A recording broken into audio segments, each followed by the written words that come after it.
And you can do this quad stretch in standing or in lying down.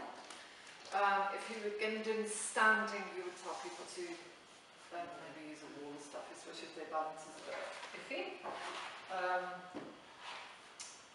So again, bottom arm is either straight or bent. I like to have it bent. Bottom leg is straight, and you're going to take hold of the top leg. So it's almost like, I always think, well, we go back to why we're doing stuff. Is there not an exercise that we could do where we could get more work done in the body as opposed to just one thing? So what exercise do you think, if you think of holding a leg, could we do that? Is rocking. So I'd rather do rocking than lie on the side because you get so much more out of it. So, but if you're going to do a quad stretch, making sure the top hip is above the bottom hip, you're holding the ankle, not the foot, and you're going to start to draw the leg back. What you might get is this, and then all the big arching into the waist over there.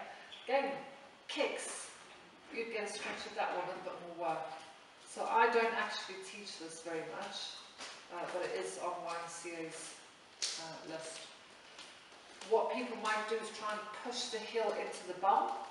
That puts that can put strain on the knee. So some people might get a little bit of pain. So the focus isn't push the heel to the bum, it's send the knee back. So there's still space between my heel and the bum. Relax the shoulder, the hand can take the leg back a bit.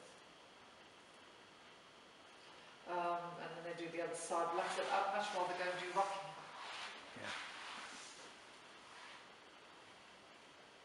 Because I'm getting both the quads, the back and everything else. But you could use that again as a cool down or a warm up, maybe after the